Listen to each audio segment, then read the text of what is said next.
Lecture number 25 CMA का। आज आखिरी लेक्चर है इसका, ये टॉपिक का, ठीक है। मतलब आखिरी लेक्चर 25, सॉरी, लेक्चर नंबर 25। कल आपको क्वेश्चन नंबर 5 दिया हुआ था। क्वेश्चन नंबर 5 दिखाओ भाई नोट्स। अच्छा, क्वेश्चन नंबर है आप दोनों बेटियों के पास। आप एक सवाल के साथ तो लिख लें। क्वेश्चन नंबर 9, ये आपका एक प्रोसेस कॉस्टिंग का चैप्टर है, ये उसके बाद होगा, अभी नहीं हो सकता। अभी आप इसको जवाब देके छापे छुपे लगा लेंगे, समझ नहीं आना, मैं भी खपूंगा और आप भी। तो ये लिख लें, आफ्टर प्रोसेस कॉस्टिंग, इसको आप अटेम्प्ट करने के काबिल होंगे। सवाल नंबर 9। अच्छा, इसके बाद ये जो सवाल नंबर 10 है, ये हम कर सकते हैं, बस कैसे कर सकते हैं, ठीक है चलो कोई नहीं। सवाल नंबर बाकी अब आप कर सकते हैं सारे। फिलहाल 5वें सवाल पे आइए। 5वें के बाद चौथा आप घर से कर लीजिएगा, तीसरा, दूसरा, ये सारे आपने खुद करने हैं। आज हम शायद ये 10वां करें, अगर टाइम बचा तो पहले इसको देख लें। 5वें को वैसे मैंने पूरा नहीं करवाना, मैं सिर्फ पढ़ देता हूँ। हाँ जी, मैं सिर्फ इसका कॉस्ट ऑफ सेल का पोर्शन बना दूंगा। क्वेश्चन में वो कहता है requirement, prepare profit and loss for the month of January using marginal absorption. आगे, reconcile the difference in profits, 15 number का है। तो फॉर द मंथ को अंडरलाइन कर लो बेटा, फॉर द ईयर नहीं मांगा।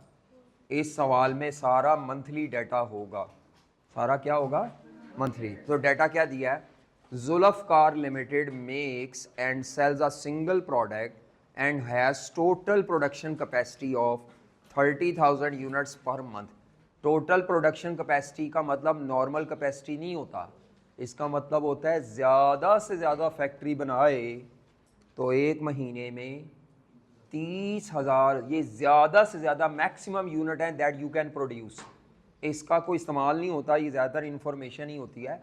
हाँ, अगर इसके ऊपर कोई परसेंटेज बेस करिए तो क्या बात है, अदरवाइज इसका नॉर्मली कोई यूज़ आगे या कहीं आगे जाके आएगा, वो जहाँ आएगा वो मैं बताऊँगा, अभी फ़िलहाल नहीं है। The companies budgeted figures, budgeted को अंडरलाइन कर लो। अब ये सारी रकमें बजटेड दी हुई हैं। मैंने आपसे कहा था अगर उसने बजटेड डाटा दिया हुआ है तो एक्चुअल भी बताएगा अलहदा, एक्चुअल भी अलहदा बताना चाहिए। और अगर एक्चुअल नहीं बताया हुआ तो हम एजम्पशन पे जाएंगे। चलो अभी ये वैसा सारी रकमें बजटेड हैं, नॉर्मल कैपेसिटी तो होती बजटेड है। ये OAR के लिए दिया है, वेरिएबल कॉस्ट पर यूनिट, ये हेडिंग है, इसको अंडरलाइन कर लें। हेडिंग है इसी, इसको अंडरलाइन कर लें।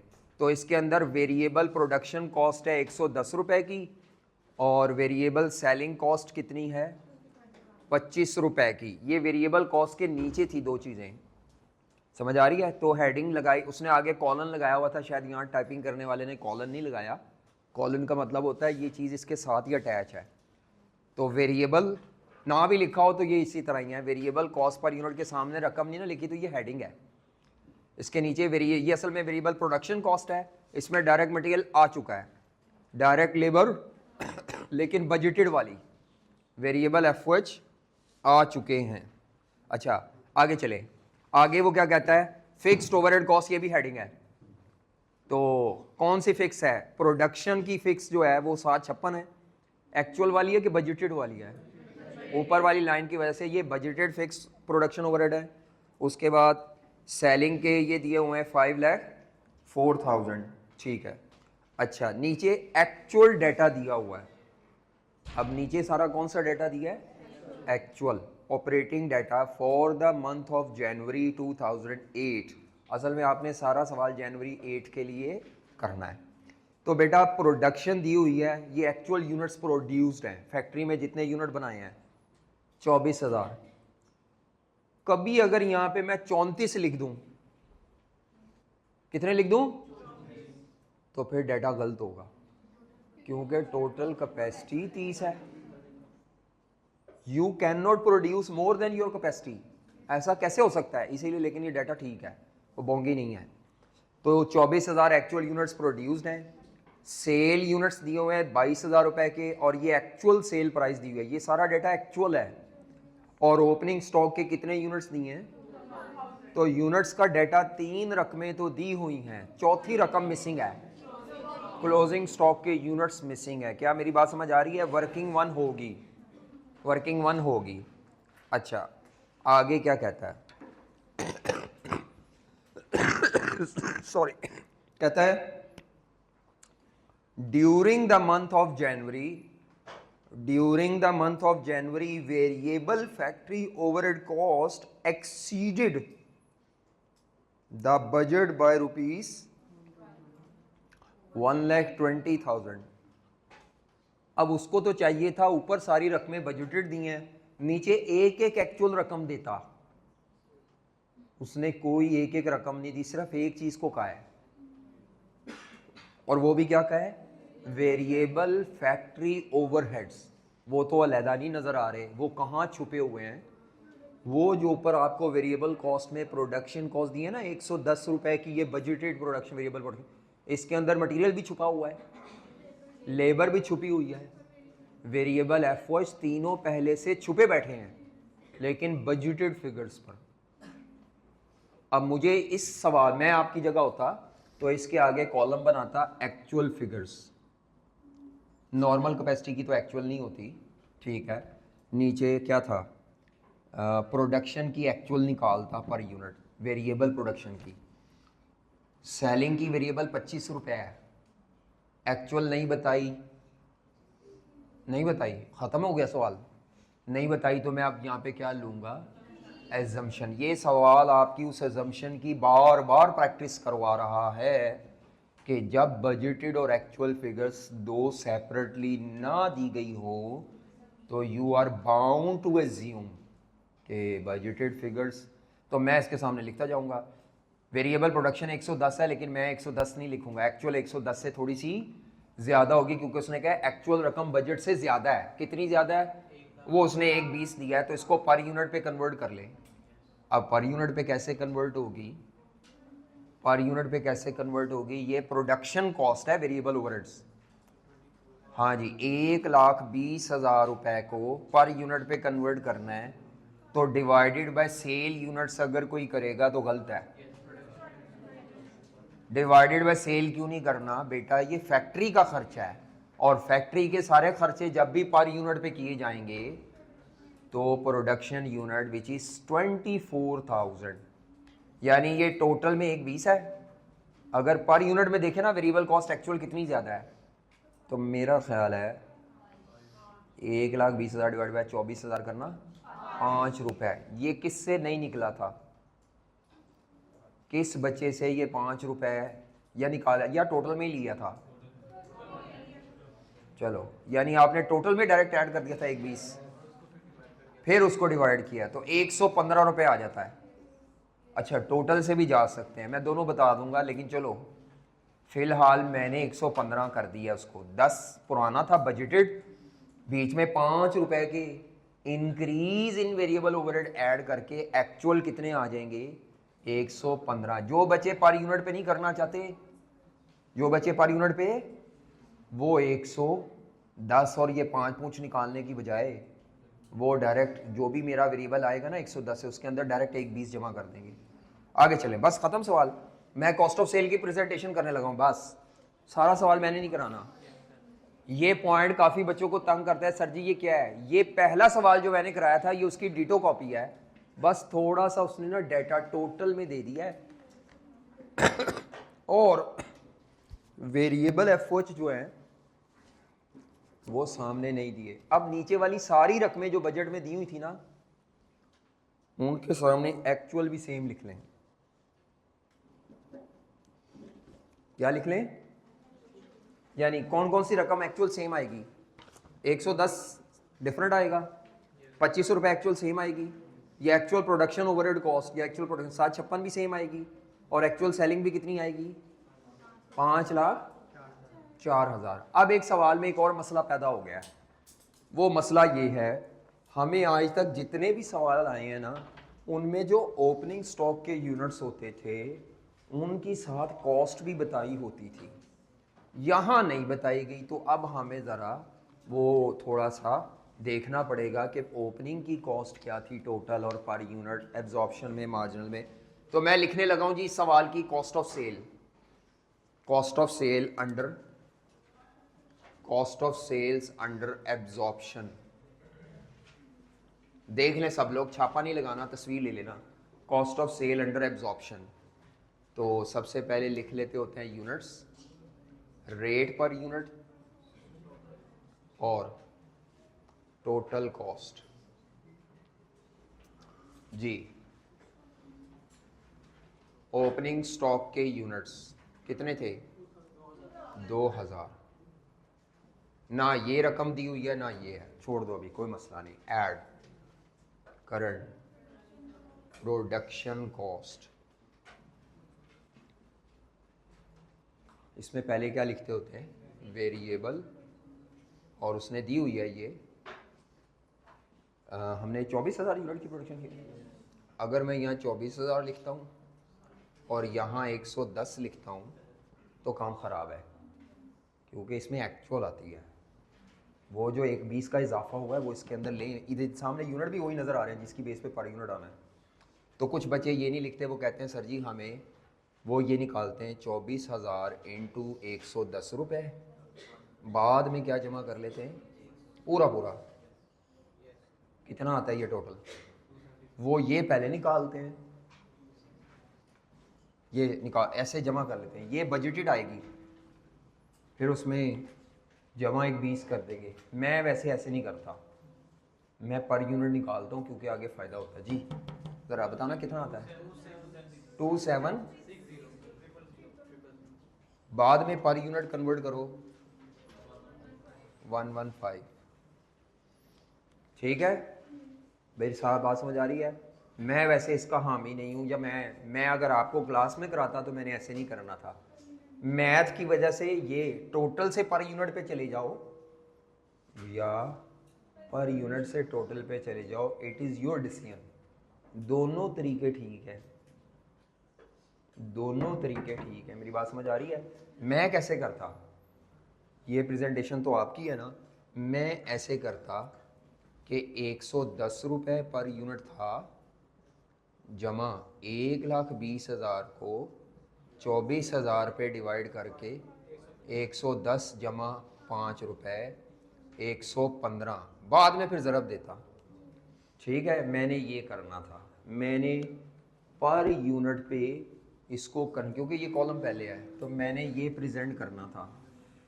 हाँ जी, कैसे करना था? मैं अपने वाले तरीके से कर रहा हूँ। 115 रुपये पर यूनिट, और ये वही 27,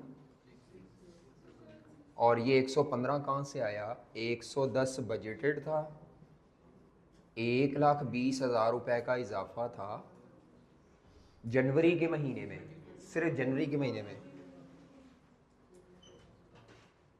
तो ये 110 जमा 5। अभी ये वेरिएबल लिखी है मैंने, इसके बाद होती है, यही पॉइंट था सिर्फ, fix production overheads bye using OAR 24,000 units. OAR अभी हमारे पास नहीं था, OAR मेरे पास, OAR निकालने का तरीका होता है, OAR का बजटेड फिक्स्ड ओवरहेड या fix production overheads divided by normal capacity. ये वैसे आपने वर्किंग 2 में निकाल लिया होगा, मैं तो ज़रा छलांग लगा के डायरेक्ट वर्किंग 3 में आ गया हूँ। तो बजटेड फिक्स कॉस्ट कितनी थी? कई लोग 756 प्लस 504 दोनों कर लेते हैं, सेलिंग नहीं लेते, फैक्ट्री की लेते हैं सिर्फ। 756 डिवाइडेड बाय क्या आता है? 28 रुपये, ये OAR है, 28 रुपये पर यूनिट, और ये क्या आता है जी? 672,000। लो जी, इसको अब ज़रा जमा कर लेना और मुझे इसका भी जमा करके बता देना। तो ये 115 जमा 28, और ये सॉरी 2760 जमा 672 3432। वैसे तो ये ऐड करके दिखाना ज़रूरी नहीं होता, लेकिन मैं प्रेजेंट करता हूँ ताकि आपको इस हेडिंग का टोटल मिल जाए। मेरी आदत में शामिल है, क्योंकि ये इस हेडिंग के नीचे दोनों चीज़ें आ रही हैं, तो इसीलिए इसका टोटल कर रहा हूँ। Clarify the presentation. अब आ जाए जी क्लोजिंग स्टॉक। जी बेटी क्लोजिंग कैसे निकलेगा? क्लोजिंग स्टॉक बताओ बेटी, क्या लिखूंगा रकमें यहाँ पे? क्लोजिंग के यूनिट्स बताओ मुझे कितने हैं? 4000 दिए हुए हैं। कहाँ से आए? निकाले W1 से आपने निकाले थे ये। इसके बाद बोलना नहीं जी बस 143। ये क्यों नहीं लेना बेटा? हम करते ही फाइफो से, फाइफो में पुरानी कॉस्ट नहीं लेते, नहीं लेते हैं। अगर ये ले लूँ तो वो लाइफो है। वो कौन सा है? लाइफो तो हमारे सिलेबस में है ही नहीं। अब आना चाहिए। अब पता नहीं, मुझे नहीं पता आपने IAS में पढ़ा है कि नहीं पढ़ा, ख़त्म हो गया ना। लेकिन ये तो कभी भी नहीं लेना। या ये लेना है या इन दोनों की वेटेड एवरेज लेनी है, जो कह दे। आगे बताओ टोटल क्या आता है? 572 और माइनस करके आंसर तो नहीं आ सकता अभी, क्योंकि ये रकम नहीं है। बस मार्जिनल की भी ये रकम अब आपके पास जब तक नहीं आएगी आप चल नहीं सकते। हमारे आज तक के सारे सवालों में ये रकम पिछले साल की दी होती थी, और पिछला साल नहीं, सॉरी पिछला महीना, इस सवाल में महीना है। ओपनिंग स्टॉक जो जनवरी 2008 में पड़ा हुआ है, ये दिसंबर 2007 का क्लोजिंग था। बेटा इधर देख लो, एक एजम्पशन बतानी है इसीलिए फिर आप देख लो। जो ओपनिंग स्टॉक ये 2000 यूनिट पड़ा है जनवरी 2008 में, ये दिसंबर का क्या था? ये कॉस्ट पर यूनिट इससे डिफरेंट होगी। क्या होगी? उसको बतानी चाहिए थी, उसको बतानी चाहिए थी, लेकिन उसने नहीं बताई। उसने नहीं बताई। वो कहता खपते रहो, बच्चे ढूंढते रहो। अगर आप इस के बारे में ये एजम्पशन ले लेते हैं कि पिछले महीने और इस महीने कॉस्ट पर यूनिट सेम थी, यानी इधर उठाकर आप 143 रुपये लिख देते हैं, तो इसमें सिर्फ एक मिस्टेक है। लगानी एजम्पशन ही है, लगानी एजम्पशन ही है। वजह डाटा ही नहीं है। जब डाटा नहीं होता ना, हमारी कॉस्ट में एजम्पशन एक बीमारी है, वो एजम्पशन लगानी है। और वो एजम्पशन नोट्स में ही होती हैं, पेपर में होती हैं, आई कैप की किताब में कहीं नहीं लिखी होती। यही वजह है कि टीचर के पास बच्चे आते हैं कि एजम्पशंस पे ग्रिप हो जाए। ये मैं बता दूं ना, ये पास पेपर में कहीं लिखी होगी ना आई कैप में कहीं लिखी होगी। यूज की होती है एजम्पशन, वो तो हमें पता होता है, आपको नहीं पता होता। आई कैप जब भी पिछले साल की कॉस्ट पर यूनिट नहीं देता, तो वो इस साल की और पिछले साल की एज्यूम कर लेता है सेम, लेकिन अगर इसमें चेंज कोई ना हो। यहां मसला क्या था? यहां ये जो 1,20,000 का चेंज है, ये स्पेसिफिकली जनवरी का चेंज है। किस महीने का है? अगर ये चेंज मैं डिलीट कर दूं, और वैसे भी मैं आपको बताऊं, अभी आपको पता नहीं है बातें, हर महीने की जो बजटिंग की जाती है ना, बजट बनाया जाता है, उसके लिए पिछले महीने का एक्चुअल डाटा को बेस बनाया जाता है। किसको? जो पिछले महीने का एक्चुअल डाटा होता है उसी को अगले महीने के लिए बजट के तौर, यानी ये जो 110 रुपये है ना, एक्चुअली ये जनवरी का तो बजटेड फिगर है, दिसंबर का ये एक्चुअल है। ये कहां से पता चला मुझे? ये असूल होता है। जब भी अगले साल की बजटिंग करनी है तो हवा में नहीं की जाती, या तो पिछली एक्चुअल रकम पकड़ के सेम टू सेम छापा, या उसको थोड़ा बढ़ा लेती है, थोड़ा सा। मैं एज्यूम करो नहीं बढ़ाया, इन्होंने जनवरी में जब बजट बनाया तो दिसंबर वाली रकमें सेम बजट में लिख दी, तो आप यहाँ 143 नहीं लिख सकते, आपको यहाँ पे लिखना पड़ेगा 110 रुपये और यही 28 रुपये, 138। वो जो 5 रुपए का इजाफा है ना, वो स्पेसिफिक टू जनवरी है, इस वजह से नहीं लिया। अगर मैं डायरेक्ट 143 लिख देता, फिर ये वाली लाइन जो जनवरी में सिर्फ हुई है वो मेरी, मैं तो फिर उसको दिसंबर के लिए भी ज्यूम कर रहा होता। वो लाइन सिर्फ जनवरी के लिए है। अगर ये लाइन सवाल में ना दी होती अगर ये लाइन ना होती तो फिर ये भी 138 होता, ये भी 138 होता, नीचे भी 138 होता। फिर हमने क्या एजम्पशन लेनी थी कि पिछले पीरियड में और करंट पीरियड में कॉस्ट पर यूनिट में कोई इन्फ्लेशन, वैसे भी साल नहीं चेंज हो रहे, महीना चेंज हो रहा है। एक महीने में कितनी को कीमतों में इजाफा हो जाएगा? एक महीने में इन्फ्लेशन इतना ज़्यादा नहीं होता जितना इन्फ्लेशन पूरे एक साल में होता है। मेरी बात समझ आ गई है? ये एजम्पशन ले लेंगे। मार्जिनल में करेंगे तो क्या करेंगे?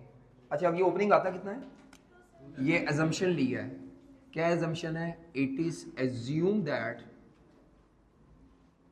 Cost per unit remains same in previous month and current month excluding variable cost का इंक्रीज जो जनवरी में आया वो निकाल के, क्योंकि वो सिर्फ जनवरी स्पेसिफिक किया है। अगर ये वाली लाइन एक 20 वाली ना दी होती तो मैंने 138 इधर भी लिखना था और इधर भी 138 ही लिखना था।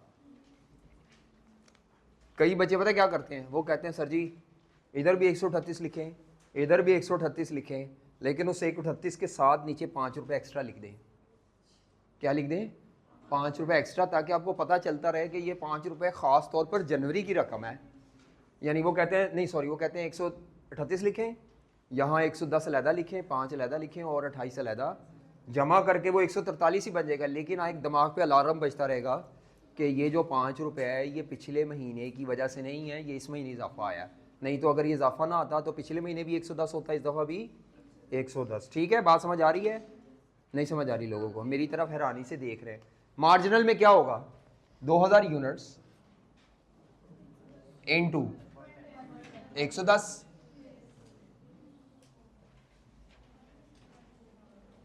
24,000 यूनिट्स इनटू 115, ये नहीं लिखना मार्जिनल में।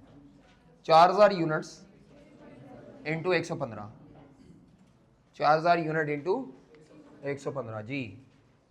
2,000 इंटू 115 नहीं करना, वो 5 की वजह से, दो वो वेरिएबल में था ना। 2,000 इंटू 110, 24,000 इंटू 115 और 4,000 इंटू 115 जी। आंसर कितना आता है बेटा? 270 31 और ऊपर बस मार्जिनल आप खुद कर लेना, आप रिकंसिलेशन भी खुद। अब हमने सवाल नंबर कौन सा करना है? 10वें सवाल पे आ जाए। 10वां प्रॉफिट टैली नहीं हो रहा, बाकियों का आंसर। हाँ भाई, किसी ने प्रॉफिट निकाला बेटा, दिखाना रकम। एब्जॉर्प्शन में प्रॉफिट जो निकाला है इस बच्चे ने, एब्जॉर्प्शन में 1226 122 और मार्जिनल में निकाला है 1170 जी। बिल्कुल ठीक है, ये लो। अगर स्ट्रक्चर्ड अप्रोच से चल रहे हैं तो सही आ जाएगा, बाकी आपने खुद किया तो अक्लमंदी है। कहीं से सोल्यूशन देख दो के छापा लगाए हैं तो आप फिर गलत साइड पे हैं जी। आज अभी सवाल नंबर 10 पढ़ते हैं। 9 अभी नहीं कर सकते, बाकी सवाल आपकी वो हैं, क्या कहते हैं, होम असाइनमेंट संडे को करें, मंडे को आके सोल्यूशन ले लें, क्योंकि कल मैं टाइप शाइप कर लूँगा जो सोल्यूशन नहीं है। नेक्स्ट हम क्या पढ़ेंगे इसके बाद? टारगेट कॉस्टिंग, फिर डिसीजन मेकिंग। एक महीना डिसीजन मेकिंग चलेगी। 40 से 60 नंबर का पेपर डिसीजन मेकिंग में आता है और उसमें आके आवाम घूमती है। तो जिन लोगों ने अपनी बेस अभी अच्छी नहीं की, लापरवाही की, कभी आए कभी नहीं आए, कभी छुट्टियां की हैं, उनके ऊपर से गुजरेगी डिसीजन मेकिंग। तो ये जो शुरू में छोटे छोटे टॉपिक्स करवाए जा रहे थे, ये नेट प्रैक्टिस थी। इसमें से ABC तो बहुत ही लेस इंपॉर्टेंट है, ओवरहेड्स फिर भी कुछ इंपॉर्टेंट था, और ये भी कभी कभार आ जाता है। पिछली दफ़ा ये नहीं आया, शायद आया हुआ था, बस ठीक है। इस दफ़ा फिर नहीं आएगा, एक अटैम्प्ट छोड़ के एक अटैम्प्ट आता है। लेकिन पता कोई नहीं, आप में से किसी ने अगर इसको अच्छा ना, वैसे तो आई कैप में ये उम्मीद कोई नहीं होती, कुछ भी आ सकता है, करके सब कुछ जाना है। क्वेश्चन नंबर 10 देखो भाई सब लोग। कहता है ए पार्ट बिल्कुल यूनिक है, कहता है calculate budgeted and actual fixed overhead for 2019 and 2020। ये रिक्वायरमेंट बिल्कुल यूनिक है, ये तो अभी तक कहीं पे भी नहीं आई, कोई इसने इंफॉर्मेशन एक्स्ट्रा दी होगी। हाँ, दूसरी रिक्वायरमेंट क्या है, prepare profit and loss statement under, सिर्फ मार्जिनल मांगी है। आगे reconcile actual profit under marginal and absorption for the year ended 31 अगस्त 2020। असल में फिर मेन सवाल आपने 2020 के लिए करना है। 31 अगस्त को इनका ईयर एंड हो रहा है, शुरू हो रहा होगा 1 सितंबर को, शायद 1 सितंबर 2019 से 31 अगस्त 2020 तक का इनका साल है, जिसकी आपने मार्जिनल से स्टेटमेंट बनानी है। लेकिन अगर आप ऊपर डेटे पे निगाह दौड़ाएं तो 2 साल का डेटा दिया हुआ है, वो पार्ट ए के लिए शायद दिया हुआ है, या स्टॉक वगैरह की ओपनिंग के लिए शायद दिया हो, तो डाटा पढ़ लेते हैं। कहता है Francisco limited is a manufacturer of product G and has annual operating capacity. Annual operating capacity normal capacity को कहते हैं, या नहीं sorry, annual operating capacity, normal नहीं लिखा हुआ, annual operational capacity of 82,500 machine hour. ये फिर अगर कुछ नहीं कहेगा तो मैं इसको नॉर्मल समझ लूँगा, क्योंकि अभी शकी शुबात वाली अल्फाज हैं। लेकिन अगर नीचे इसके ऊपर परसेंटेज बेस की होगी तो ये फिर टोटल कैपेसिटी होगी। मुझे नहीं पता, मैं देख लेता हूँ नीचे जाके, कहीं इसका कुछ 60, 70, 80% कह दिया ना, फिर ये टोटल कैपेसिटी होगी। मुझे अभी वैसे पता नहीं, अल्फाज क्योंकि क्लियर नहीं है तो ये धोखा दे जाते हैं। ये टोटल कैपेसिटी के लिए भी लफ्ज़ आ जाता है कई दफ़ा, और यही लफ्ज़ कई दफ़ा क्या आ जाता है। अब पता कैसे चलना है, अगर इसके ऊपर कोई भी परसेंटेज दे दी कि इतने % काम होगा, इतने % ये होगा, तो फिर ये टोटल है, फिर वो निकल आएगी नॉर्मल। चलें, अभी मैं फिलहाल इसको होल्ड कर रहा हूँ, मैं लिखवा नहीं रहा। कंपनी क्या यूज़ करती है, इसका मतलब है जो नीचे इनकम स्टेटमेंट्स बना के दी गई हैं, दैट वाज। अब बनी हुई इनकम स्टेटमेंट से डाटा उठाना ये बहुत कम लोगों को आता है, बनी, क्योंकि आई कैप का हर दफ़ा फॉर्मेट डिफरेंट होगा। ये बनी हुई स्टेटमेंट से फॉर्मेट डाटा निकालना है। तो अब आपको 2019 का और 2020 का, 20 का डाटा पहले लिखा गया है और पुराना डाटा राइट साइड पे बाद में लिखा गया है। हालांकि पहले 19 का लिखना चाहिए और बाद में 20 का, लेकिन दुनिया में ऐसे ही होता है। प्रैक्टिकल लाइफ में लेटेस्ट रकमें हमेशा पहले लिखी जाती हैं। स्टेटमेंट ऑफ फाइनेंशियल पोजीशन भी ऐसे ही बनती है रियल लाइफ में, लेटेस्ट ईयर की पहले पिछले साल की कंपैरेटिव्स। तो उसने 2020 और 2019 का डाटा दिया है। मैं वैसे 2020 का ही पढ़ूंगा। हाँ जी, सेल यूनिट्स कितने दिए हैं, 99। बीच में वो रेट वाला भी कॉलम ही बना देता, वो छुपा गया है। तो ज़रा मैं रेट वाला कॉलम भी बना लेता हूँ, हैं खुद ही बना लेता है। ये कैलकुलेटर पे निकाल लें, 149250000 है ऊपर, 149250000 डिवाइडेड बाय 9950। इसका मतलब है हमारे इदारे की 2020 में सेल प्राइस है 15,000 रुपये पर यूनिट। आल्दो वैसे मार्जिनल में मैंने 20 की जब बनानी है इनकम स्टेटमेंट तो ये टोटल रकम छापनी है, छापनी टोटल ही थी, लेकिन मुझे पता चल गया 1 यूनिट की सेल प्राइस है, आ जाओ जनाब, ओपनिंग फिनिश गुड्स की कॉस्ट एब्जॉर्प्शन से दी हुई है 3500 यूनिट्स हैं, 31,000 के आगे भी 3 सिफर हैं, 31 मिलियन है यानी। तो कैलकुलेटर पर जीरो टाइप नहीं करते बार बार, साइंटिफिक कैलकुलेटर को अनसाइंटिफिक वे से यूज़ नहीं करना। सिफरें टाइप करने वाले बेवकूफ़ हैं। 6 सिफरें लानी है तो उसका तरीका होता है 31 लिखो, नीचे होता है into x10 कहीं पे इक्वल के साथ की, और आगे जितने सिफर लिखने हैं वो लिख लो 6। तो आप देखो लोग हैरान हो रहे हैं कि हो गया है। QM इसीलिए पढ़ाई जाती है कि कैलकुलेटर का यूज़ आप सीखें। ये कहाँ पे होता है ज़रा दिखाना, कभी उन्होंने कोशिश नहीं की। साइंटिफिक कैलकुलेटर को ये नीचे वाली रो में दरमियान में सेंटर में into 10x इस तरह होगा। है आपके कैलकुलेटर पे बेटी मिला है? तो 31 लिखो, ये टाइप करो और आगे 6 सिफर लिखने हैं, 5 लिखने हैं, जितने। हाँ जी, क्या आता है 31 मिलियन आ जाता है। कैलकुलेटर का इस्तेमाल साइंटिफिक तरीके से करें, सिफरें टाइप ना करें। कईयों के सिफर भी ख़राब होते हैं, जहाँ 5 लिखने हैं वहाँ 6 लिख देते हैं, जहाँ 6 लिखने हैं वहाँ 7, जज्बाती होकर टाइपिंग करते हैं। कम से कम डाटा पंच करना है। साइंटिफिक कैलकुलेटर इतने अच्छे अच्छे आ गए आज, सारा सवाल कैलकुलेटर पे हल हो जाता है। फाइनल की क्लास में मेरा एक स्टूडेंट है, वो फाइनल के सवाल कैलकुलेटर पे बैठ के हल कर रहा होता है। अब मैं कह यार तेरी मेहरबानी प्रोसीजर बखा, वो कहता है सर आपको दिखाता हूँ। वो फिर स्टोरेज में से निकाल के मुझे फिगर प्रोसीजर की टैली कराता है। मैं कहा भाई इन्ना तो मैनू भी नहीं आता।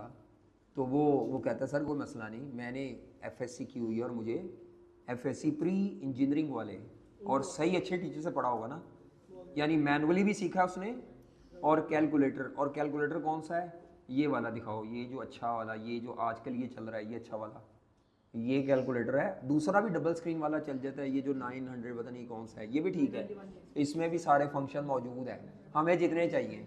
चलो आगे चलें। और ठीक है, 94050000 को डिवाइड करो 10,450 पे, तो करंट प्रोडक्शन कॉस्ट आ जाएगी, कितनी आती है? पहला क्या आया था? 15,000। ओपनिंग का क्या आया था? पॉइंट्स में नहीं आया? अच्छा 88, बस ठीक है, पॉइंट्स 2 डेसिमल्स तक लिख लो, कोई नहीं। आगे चलो, नेक्स्ट है प्रोडक्शन कॉस्ट। क्योंकि ये एब्जॉर्प्शन से बना हुआ है, क्या बना हुआ है? उसने ये रकम दी हुई है, ये वाली दी हुई है, एब्जॉर्प्शन से बनी हुई है ना इनकम स्टेटमेंट, ये दी हुई है, यानी ये दोनों मिक्स करके दे दी हैं।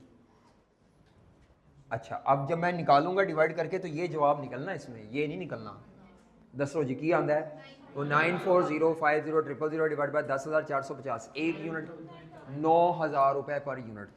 चेक करो, 9,000 रुपए पर यूनिट। आगे चलो, आगे चलो जी, आगे क्या है?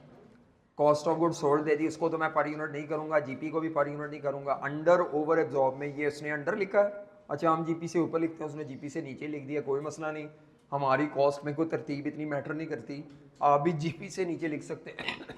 अंडर ने लेस होना होता है, ओवर ने क्या होना होता है? ऐड। तो ये अंडर है, ओवर है? हाँ अंडर है।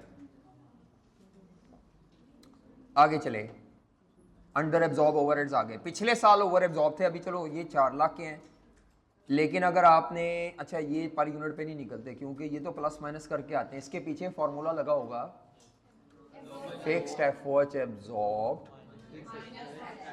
माइनस एक्चुअल, ये वाला फॉर्मूला लग चुका होगा। पहले ये निकाले गए होंगे, फिर उसमें से एक्चुअल माइनस करके वेरिएंस निकाला हुआ है।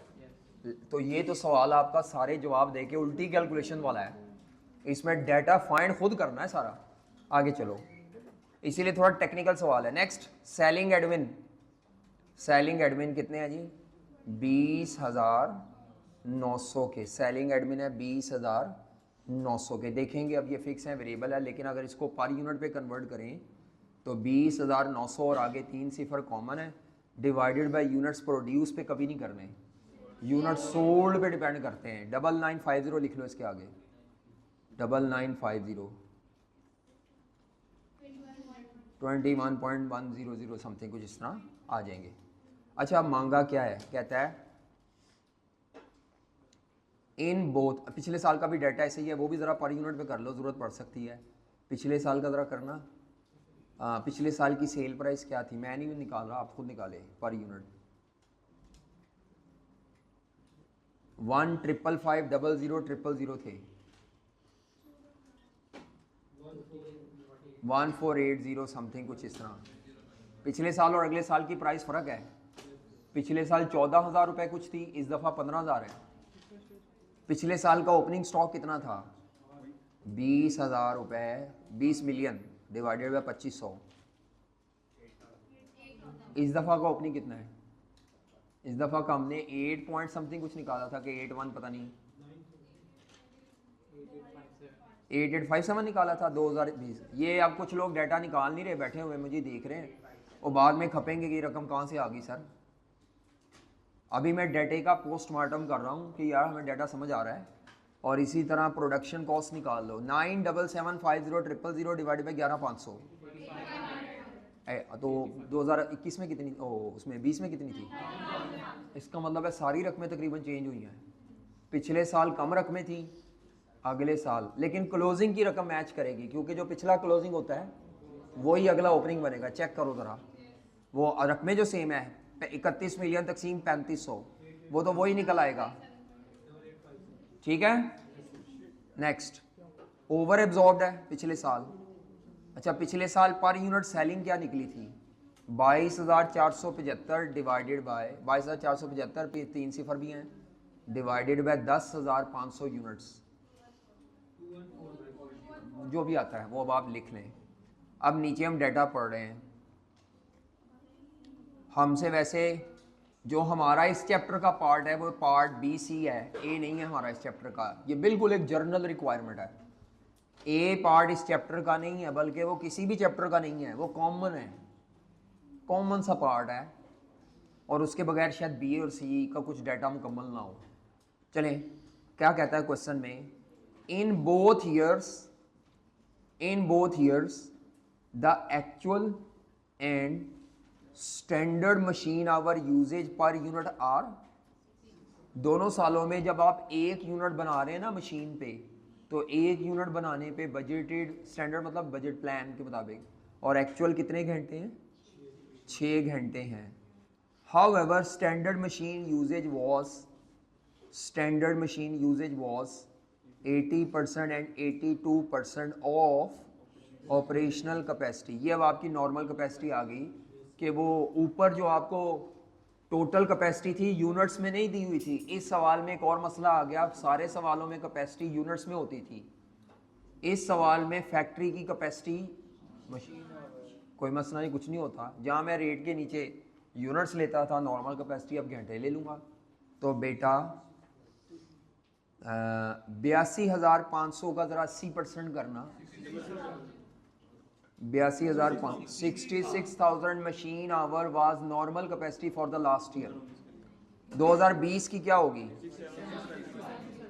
82,500 ऑपरेशनल कैपेसिटी थी टोटल, उसका 82%। मुझे यहाँ से पता चला कि वो ऊपर टोटल है, क्योंकि ये परसेंटेजेस दी हैं। अगर ये ना दी होती फिर मैं उसको एज्यूम कर लेता वही नॉर्मल है। आगे कहता है फिक्स्ड ओवरहेड एब्जॉर्प्शन रेट, ये आपको OAR दे दिया, 700 रुपये पर मशीन आवर वॉज अप्लाइड या यूज्ड इन 2019। अब मैंने कल भी बताया था, जवाब हाँ भी लड़की, इधर से कोई लड़की खातून, आप बताएं बेटी। हाँ जी, इसके पीछे क्या फॉर्मूला लगा होगा?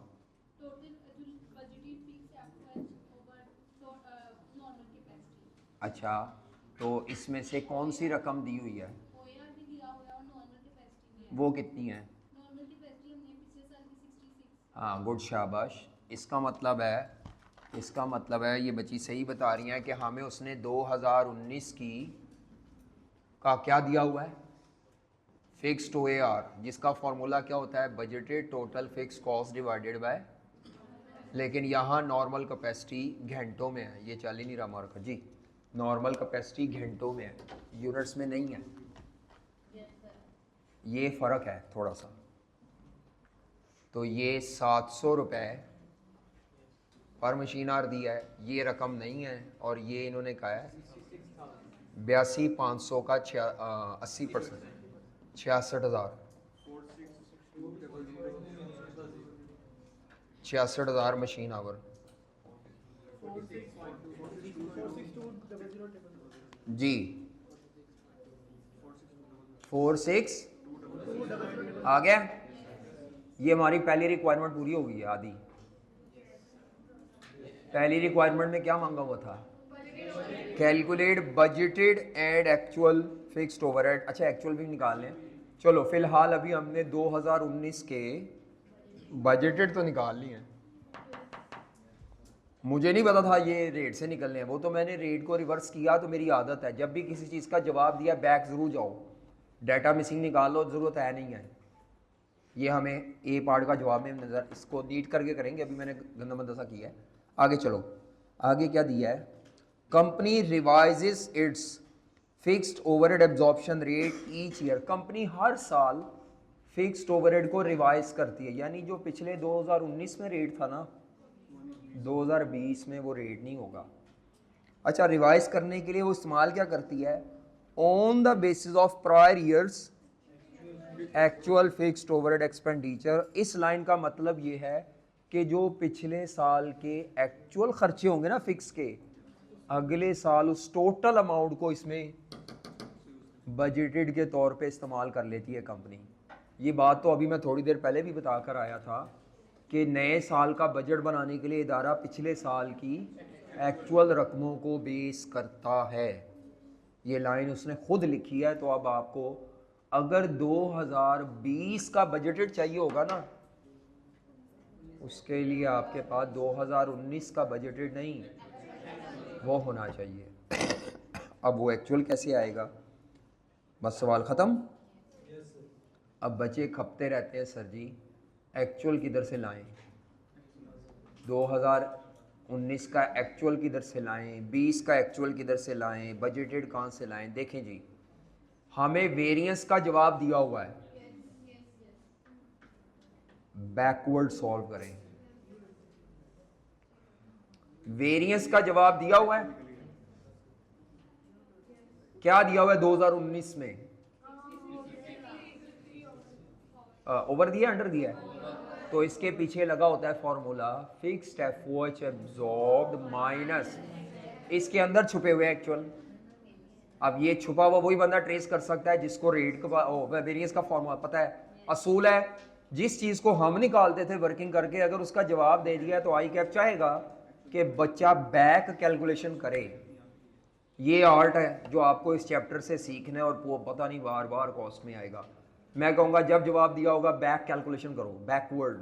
जब जवाब दिया हो बैकवर्ड कैलकुलेशन करो, जब जवाब दिया हो बैकवर्ड कैलकुलेशन करो। कोई बच्चा मुझे ज़रा कैलकुलेट करके दिखाए 2019 का 650 रुपए का ओवर एब्जॉर्ब्ड है, इससे मुझे एक्चुअल निकाल के दिखाने हैं।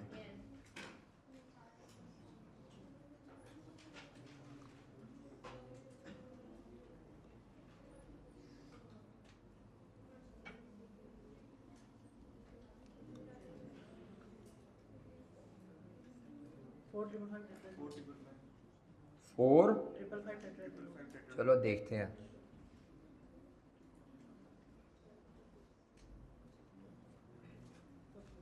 हाँ जी, देखो भाई 2019 के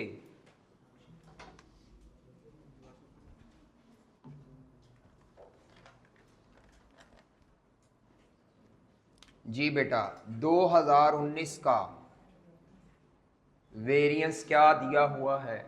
अभी तो हम सवाल टुकड़ों में कर रहे हैं गंदा बंदा सा। 2019 का हमें एफओएच फिक्स्ड ओवरहेड का वेरिएंस दिया हुआ है ओवर, तो उसका फॉर्मूला होता है fixed FOH absorbed by using OAR। ये मैं 2019 की बात कर रहा हूँ, माइनस पिछले साल के एक्चुअल फिक्स्ड ओवरहेड। ये रकम जो हमें दी है प्लस में, ओवर एब्जॉर्ब प्लस में है 6,50,000, ये रकम हमने फाइंड करनी है। अब ये जो रेट पर आवर ये आता है, ये कैसे आता है? ये देखो सामने लिखा हुआ है, पर यूनिट रेट को इनटू क्या करना होता है, एक्चुअल प्रोडक्शन यूनिट्स, पिछले साल के एक्चुअल प्रोडक्शन। ये काम मुझे वो करना पड़ेगा वहां पे। एक्चुअल प्रोडक्शन यूनिट्स कितने थे? एक्चुअल प्रोडक्शन यूनिट्स कितने थे 2019 के? 11,500 यूनिट्स। अभी बोलना नहीं, खामोशी से सुने, 11,500 यूनिट्स। इधर मुझे अब OAR चाहिए। क्या चाहिए? पिछले साल का जो OAR है ना, वो उसने पर घंटे कैलकुलेट कराया है। मुझे पर घंटा तो नहीं चाहिए, मुझे पर यूनिट चाहिए। ये 2 नंबर या 700 ना लिख देना यहाँ पे, 700 पर घंटा है। ये होना ये चाहिए था, होना ये चाहिए था कि ये नॉर्मल कैपेसिटी यूनिट्स में होती, ताकि ये पर यूनिट आके इधर फिट हो जाता। अब उसने एक काम एक्स्ट्रा करा दिया है। उसने पता क्या कराया है?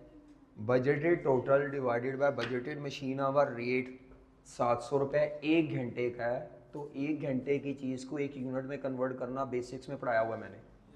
कोई भी कॉस्ट मैंने कहा था कोई भी कॉस्ट जो पर आवर है, रेट पर आवर हो, उसको मशीन आवर पर यूनिट से ज़रब दे दोगे तो वो कॉस्ट पर यूनिट आ जाएगी। ये मैंने बेसिक्स में बताया हुआ है, लेबर में भी बताया हुआ है, लेकिन लेबर में होता है रेट पर labour our into labour our. ये फॉर्मूला हमने बेसिक्स में किया हुआ है। उसने ये रकम दी है, ये भी कहीं दिए हुए हैं, 1 यूनिट बनाने पर, और ये 6 घंटों का नहीं है, 1 घंटे का रेट है। तो 6 घंटे का OAR क्या होगा जी? नई बात समझ आ रही? जो बच्चा यहाँ 700 रुपए लिख देगा बगैर आगे यूनिट ऑफ मेजरमेंट देखे, वो ये चीज ले रहा है पर घंटा। मेरी बात नहीं समझ आ रही लोगों को? ये चीज पर आवर है और ये चीज, तो दोनों मल्टीप्लाई होने के काबिल ही नहीं है। लाइक वक्त लाइक चीजें मल्टीप्लाई होती हैं, रुपयों में रुपयों जमा होते हैं, रुपए में से रुपए माइनस होते हैं, रुपए में से घंटे माइनस नहीं हो सकते। इसी तरह अगर आपने यूनिट से मल्टीप्लाई करना है तो रुपए पर यूनिट होने चाहिए, अगर आपने घंटों से मल्टीप्लाई करना है तो रुपए पर घंटे होने चाहिए। ये मैथ का बेसिक्स है। अगर आपने लीटर से मल्टीप्लाई करनी है कोई भी रकम रुपयों वाली, तो वो पर केजी नहीं होनी चाहिए, वो रेट पर लीटर होना चाहिए। ये बात याद रखें। जिस पैटर्न पे क्वांटिटी है उसी पैटर्न पे रेट पर यूनिट होना चाहिए। ऐसे मिसमैचिंग नहीं करनी। ये मिसमैचिंग कॉस्ट की नहीं है, योर बेसिक अंडरस्टैंडिंग, बचपन की वो पढ़ाई जो आपको करनी चाहिए थी, आप डंडी मार के आ गए थे। 5वीं 6ठी 7वीं 8वीं क्लास, किसी ने O लेवल्स किया है तो उसने भी वहाँ डंडी शंडी मारी होगी। मुझे नहीं पता क्या किया है, लेकिन ये 5वीं 6ठी 7वीं 8वीं तक का मैथ है, 9वीं 10वीं का नहीं है। वो तो बड़ा कॉम्प्लेक्स है, बीच में थ्योरम भी हैं और पता नहीं क्या क्या है। तो ये 5वीं से 8वीं तक का मैथ है। नहीं आता वो भांजा भतीजा मल्लेदार फड़ो, ਉਹਦੀ मैथ की किताब देखो, ਤੁਹਾਨੂੰ आप शर्म आएगी कि यार ये सारा कुछ हम बचपन में कर आए हैं, लेकिन यहाँ नहीं है वो। और मुझे कैसे आता है? अपने बच्चे पढ़ा पढ़ा के, मेरे अपने बच्चे जो हैं जी, ठीक है, क्या कहते हैं, वैसे तो मुझे पढ़ा पढ़ा के भी जाता है, लेकिन अल्लाह का शुक्र है मैथ में मेरे पूरे नंबर ही होते थे जब भी बच्चा था। हाँ भाई 700 लेना है, तो आई कैब ने धोखा क्या किया, 700 रुपए पर आवर था इंटू 6 घंटे।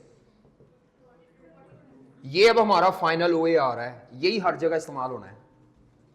4200 क्या है पर यूनिट। मैं इसीलिए यूनिट ऑफ मेजरमेंट साथ लिखने का आदी हूं, ताकि मैं गलती खुद ना कर जाऊं। जब मैं नहीं गलती करने से बचना चाहता हूं तो आप ठकाठक 700 लिख देंगे। 700 क्या है? 700 रुपए पर आवर है, ना कि पर यूनिट। अब मेरा ख्याल एक्चुअल सब बच्चे निकाल लेंगे। ये बताना क्या आता है? 650। ये एब्जॉर्ब क्या आता है? एब्जॉर्ब 48300000। और ये तो रीअरेंज करके x 47650000 47650000। ठीक है। मैं अब कई लोग छापे पे छापा लगाई जा रहे हैं, मैंने अभी छापा नहीं लगाया, मैंने अभी सवाल पढ़ा है। अगर मैं आपसे अभी एक सवाल पूछूं, ये डाटा किस साल का था? 2000। ये वेरिएंस किस साल का था? 2019 का बजटेड भी आ गया।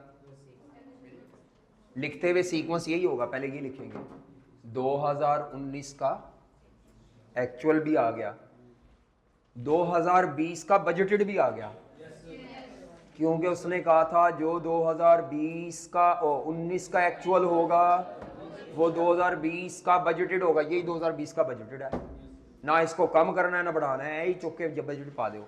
तो अगले साल का रेट तो निकालो, जरा खुद निकालो जल्दी से। अगले साल का रेट तो निकालो, मुझे नहीं पता, मुझे रेट दोबारा चाहिए अगले साल का। 2020 का फिक्स्ड OAR निकालो, उसने नहीं दिया हुआ, वो भी मशीन आवर से बेस किया उन्हें भी।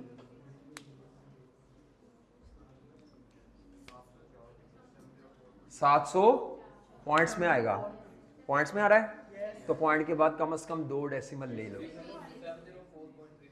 36। कई बच्चे 4 ले लेते हैं, वो 4 वालों का तो बहुत एग्जैक्ट जवाब आता है। मैं वैसे 4 डेसिमल लेने का हामी हूँ, कम अज़ कम लेने हैं तो 2 ले लो। इसमें सब बच्चों का आंसर डिफरेंट आना है, किसी ने 2 लेने हैं, किसी ने 4, तो मैं फिलहाल 2 ले रहा हूँ। कितना आता है बजटेड फिक्स कितने हैं? बजटेड फिक्स 4 7 और डिवाइडेड बाय 82,500 के 82% घंटे, तो ये आ जाता है 704.3607 हो गया।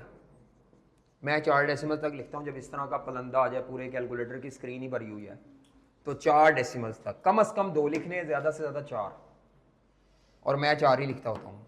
टोटल को मैं राउंड करता हूँ, पर यूनिट पर आवर को राउंड नहीं करता। ये फिक्स्ड ओवरहेड पर मशीन आवर आ गए हैं। हाँ भाई लड़की, अगले साल के एक्चुअल निकालो, जैसे मैंने ये पिछले साल के निकाले थे, करो, बाकी भी करें, इनको वैसे मैंने कहा चलो अगले साल के एक्चुअल निकालो 2020 के, वेरिएंस से ही निकलने हैं, वो भी बोलना नहीं बाकियों ने। जिसको ये अप्रोच समझ आ गई थी उसको वो आएगी, और नहीं निकला जिससे, ये अकेली ने नहीं निकालना, सबने निकालना है। करो, पूछूंगा मैं आपसे जवाब, आप कम कम आती हैं क्लास में। हो गया तो बस ठीक है, खामोशी इख्तियार करें, खामोशी इख्तियार करें। अगले साल के एक्चुअल बताओ मुझे, लेकिन बोलने नहीं। जिसको ये पिछला समझ आया वो अगला भी करेगा। अंडर एब्जॉर्ब या माइनस में होता है, अंडर माइनस में था ना, हाँ वो माइनस में लिखना होता।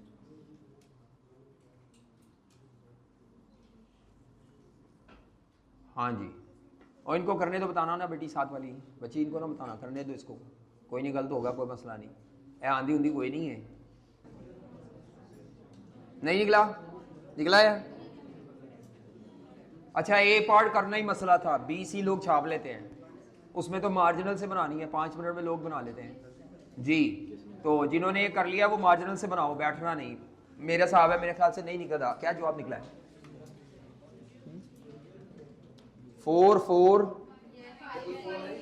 5 6 3 4 1 5, या अप्रोक्सीमेटली करीब करीब 4 4 5 6 3 4 1 5 ये आता है। ये जिसका नहीं आ रहा वो बच्चा बता दे। अब अगर आ गया तो मार्जिनल से बनाओ स्टेटमेंट। चलो, ये सबसे अजीब सवाल आज तक का आया हुआ है, बड़ा ही डाटा अजीब है। लोग, एक ये और एक आगे है, वो तो तूफान बदतमीजी है। 12वां आ गया आंसर। तुम्हें किसने कहा आंसर आ गया है? हो गया है? वाह, छा गए हो तुम तो, चीते लगे हो। टेस्ट भी ऐसे ही करना। पिछले टेस्ट में पास है, टॉप नहीं किया। हाय 24 क्यों नहीं है? 5 कहाँ कटे हैं? जी जनाब।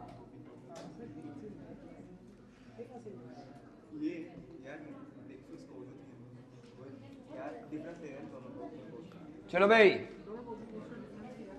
मैं सवाल का जवाब छापने लगा हूं। ये कैसे? ये वाला, ये वाला, ये वाला तरतीब से। ये तो ए पार्ट है, तो मैं छापने लगा हूं। मैंने वैसे बी और सी पार्ट करने का, सब बच्चे लिखना छोड़ दें, सब देखें इधर व्हाइट बोर्ड की तरफ बस, और हाथ में कैलकुलेटर पकड़ें। तो हमने ए पार्ट करना है पहले, बजटेड। सब बच्चे लिखना छोड़ दें और आपने मुझे फिगर्स गाइड करनी है ना। बजट कैलकुलेटर हाथ में रखना है, बजटेड एंड एक्चुअल। बेटियों खामोश हो जाओ, और ये बेटे भी, 2019 के और 2020 के। यही चीज़ मैं तरतीब से कॉपी करने लगा हूँ। पहले कौन सा साल करेंगे? 19, हमेशा पहले पिछला साल ही हल होता है। तो 2019 रेट दिया हुआ था उसने, फिक्स्ड OAR पर मशीन आवर। तो फॉर्मूला था budgeted total fixed overhead cost divided by normal capacity घंटों में। तो ये 700 रुपये पर आवर दिया हुआ था। देखते जाइएगा, रकमें टैली भी करें, मैं गलत ना उठा लूँ। और ये रकम नहीं थी, ये रकम 82,500 घंटों का 82% थी, 80 थी, अच्छा सॉरी, क्योंकि इसके साथ स्टैंडर्ड लिखा हुआ है। जब किसी रकम के साथ स्टैंडर्ड आ जाए तो वो एक्चुअल नहीं है, प्लान्ड है। आगे चैप्टर भी पढ़ेंगे स्टैंडर्ड कॉस्टिंग, सारे स्टैंडर्ड कॉस्टिंग में डाटा प्लान्ड होगा। अच्छा जी, अब इसको रीअरेंज करेंगे, तो रीअरेंज करके या 700 रुपये पर आवर ये फाइंड करना है, नीचे वाला 66,000, so it will be rearranged 700 रुपये per hour into 66,000 machine our, तो आंसर आ जाएगा, किधर गया आंसर पता नहीं, वो मैंने बता दिया, 4620000 के लिए के लिख दिया बस, ठीक है, जान छुड़ाओ, टाइम कम है, के मीन्स 1000। अच्छा 2019 की एक रकम आई है, ये क्या आ गई है, बजटेड फिक्स कॉस्ट। 2019 की अब एक्चुअल चाहिए, 2019 की, तो वेरियंस की हेल्प लेंगे, फिक्स्ड एफओएच ओवर एब्जॉर्ब्ड 2019 का, 2019 चल रहा है, ऊपर हेडिंग दी हुई है, fixed FOH over absorbed is equal to होता है fixed FOH absorbed by using OAR minus actual fixed overhead cost. ये हमें 6,50,000 रुपये दिया हुआ था, ये हमने फाइंड करना है। ये हमारे पास एक्चुअल प्रोडक्शन 11,500 यूनिट्स की थी, यहाँ मैं 700 लिख दूंगा तो गलत हो जाएगा, 700 पर आवर था, तो नीचे आके एक लाइन छोड़ के फिक्स्ड OAR पर यूनिट के लिए कैसे आएगा। अगर एक चीज़ 1 घंटे के लिए 700 रुपये है तो प्रोडक्ट 6 घंटों में बनती है, या तो 700 रुपये को 6 दफ़ा जमा कर लो, 6 दफ़ा जमा करो, क्योंकि प्रोडक्ट 1 घंटे में नहीं बन रही, 6 घंटों में बन रही है, जमा का मुतबादिल मल्टीप्लाई होता है, मैंने पहले भी बताया था। तो 700 रुपये पर मशीन आवर इंटू 6, 4200 रुपये का एक यूनिट का OAR है पर यूनिट। अब इस x को जब रीअरेंज करेंगे 4830 आगे 000, ये क्या निकला है, 2019 के एक्चुअल फिक्स कॉस्ट, 2019 का मामला मुकम्मल। ये सवाल के पार्ट के 4 नंबर थे, कितने थे, जिसमें 2019 की जो अप्रोच है तकरीबन 2020 की भी वही है, लेकिन 1 नंबर हुआ है ये जब आपने यहाँ तक किया है। क्या माइनस होगा, मैंने गलत लिखा है, अच्छा सॉरी, ये ठीक है, आगे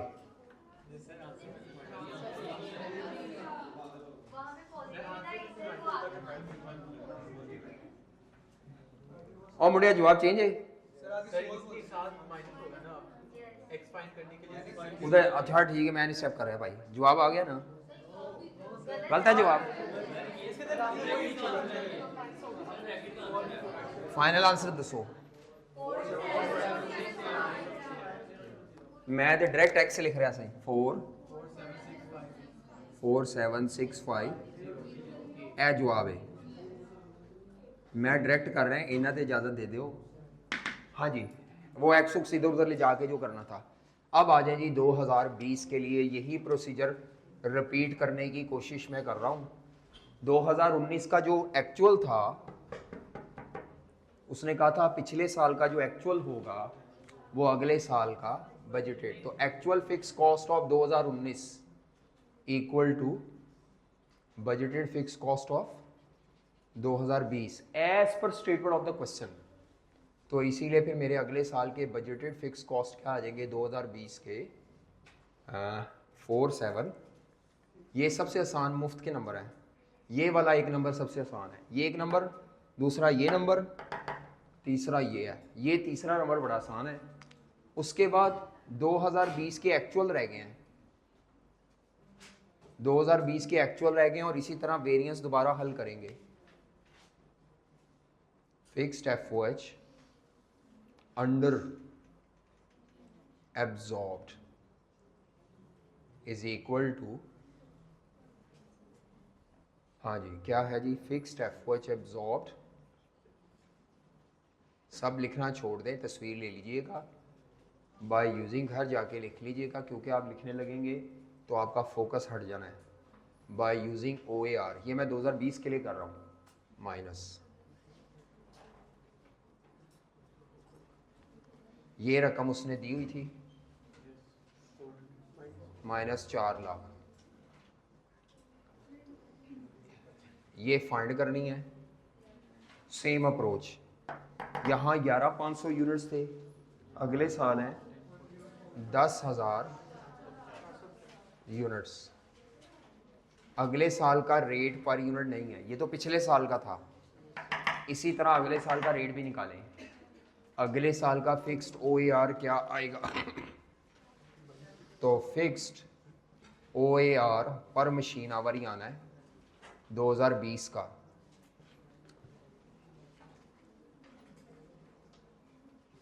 budgeted total fix cost divided by normal capacity units में नहीं है, तभी मैं मजबूर हूँ ये पर आवर निकालने पे। अगर नॉर्मल कैपेसिटी यूनिट्स में होती तो मैं इस मजबूरी से जान छुड़ा लेता। अब मुझे ये रकम निकालनी थी जो मैंने ये निकाली हुई थी, 47 और 82,500 का 80%, 82%। अच्छा जी, तो ये रेट आ जाता है 704.36, लेकिन ये 1 घंटे के हैं और मुझे 1 यूनिट के चाहिए। मुझे यहाँ पर 1 यूनिट के चाहिए, जैसे मैंने ये किए थे। तो फिक्स्ड OAR पर यूनिट कैसे आएंगे, 1 यूनिट के 704.3607 इंटू 6 घंटे, 422,164, 422,6 पॉइंट,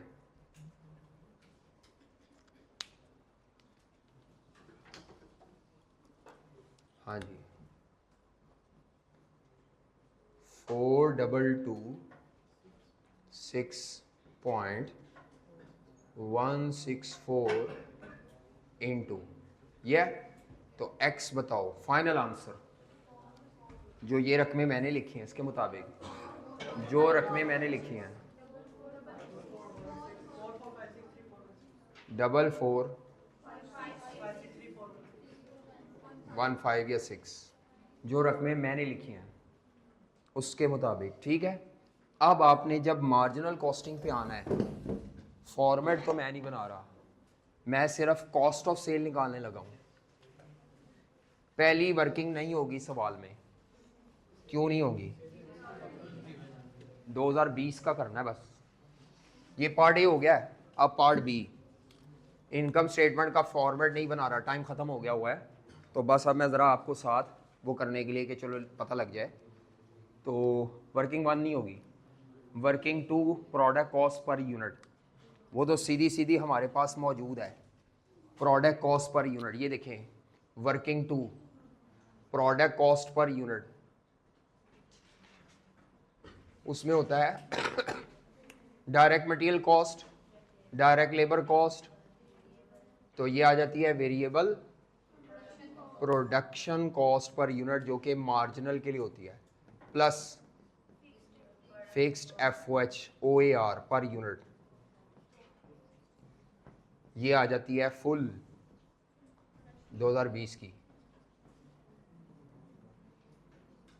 प्रोडक्शन कॉस्ट। अब इधर से बैक जाना है, ये आपके पास मौजूद अभी तो नहीं है, लेकिन कैलकुलेटर से आपने प्रोडक्शन कॉस्ट को निकाला था एब्जॉर्प्शन में, या बल्कि ये तो निकालने की ज़रूरत नहीं, ये तो छापो ना, ये हमने OAR का ही निकाला है अभी पर यूनिट पे, 4,226.16। चलो बस इतना, ये अभी निकाला है, ये और ये रकम जमा होती है तो ये आता है। अब हमारे पास ये मौजूद है टोटल में 2020 में प्रोडक्शन कॉस्ट टोटल मौजूद है एब्जॉर्प्शन की, उसने कितनी दी हुई थी 940 आपने निकाली हुई है 9405000 डिवाइडेड बाय आई कैप ने इधर भी बैकवर्ड करवाया, क्या था 9000। तो मार्जिनल में तो ना ये चाहिए होता है ना ये चाहिए होता है, मार्जिनल में तो ये चाहिए होती है रकम, ये ऊपर वाली नहीं आ सकती, इसका ब्रेकअप नहीं है। इधर से बैक जाकर ये बैलेंसिंग फिगर निकाल लो 47 पॉइंट, लो जी आ गया ये। अब आपके लिए कॉस्ट ऑफ सेल निकालना बिल्कुल हलवा मलाई है। यही हरकत आप 2019 के लिए भी कर सकते हो। वैसे वो कैसे, ओपनिंग के लिए 2019 में कैसे करेंगे, ये भी नहीं है, ये भी नहीं है, ये भी नहीं है, ये भी नहीं है, लेकिन 2019 की प्रोडक्शन कॉस्ट पर यूनिट ये है 2019 की पर यूनिट 4200 है। ये भी निकल सकता है 2019 का, वो कैसे 9775000 डिवाइडेड बाय 500 प्रोडक्शन क्या दिया है। आप लोगों ने तो ये निकाल के बैठे हुए हैं, जो बच्चे ये निकाल के बैठे हैं उनके लिए तो ये सीधा है। मेरे पास तो मैंने तो लिखा नहीं हुआ था, नहीं तो इसलिए निकलवा रहा हूँ।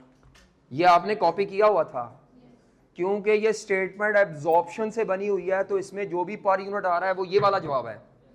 इधर से बैक जाना है 40, इससे ऊपर बैक आप जा नहीं सकते क्योंकि कोई ब्रेकअप क्वेश्चन में नहीं है। ये बनाना नहीं होता पेपर में, वैसे मैं बता रहा हूँ कि इससे पीछे क्यों नहीं जा सकते। या तो उसने परसेंटेजेस बता दी होती कि इसका ये इतने परसेंट है, ये इतने परसेंट है, ज़रूरत ही नहीं।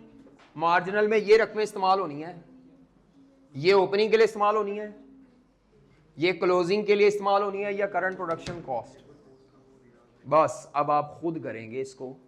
ये वाली वर्किंग ने सवाल को खोल दिया और उसने क्रिस्टल क्लियर कर दिया होगा।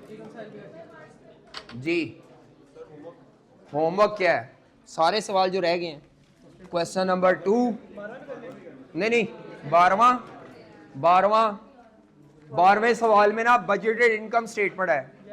बजटेड इनकम स्टेटमेंट में वेरिएंस नहीं आता, उसमें सारा डाटा बजटेड होता है, उसमें वेरिएंस निकालते नहीं है। आपकी मर्जी है, मैं वैसे रिवीजन में कराता होता हूँ 12वां या डिस्कस करता होता हूँ। आपने करना है तो सोल्यूशन जब आए तब कर लीजिएगा। अभी होमवर्क है क्वेश्चन 2, 3, 4 2, 3, 4 बस। बाकी अगर कोई बहुत जज्बाती है वो 12वां कर ले, लेकिन 12वें में मैं बता दूं इतना भी मुश्किल नहीं है, मैथ है। 12वें सवाल में सारा बजटेड इनकम स्टेटमेंट बनानी है। जब भी रिक्वायरमेंट में कहते हैं बजटेड इनकम स्टेटमेंट बनाओ तो पूरा सवाल एक्चुअल डाटा होगा ही नहीं, खपते रहोगे, ढूंढना ही नहीं, वेरिएंस भी नहीं निकालना। जो बजटेड फिक्स कॉस्ट दिया वही छाप दो, जो बजटेड मटेरियल है वही छाप दो, सारा बजटेड डाटा ही छापना है।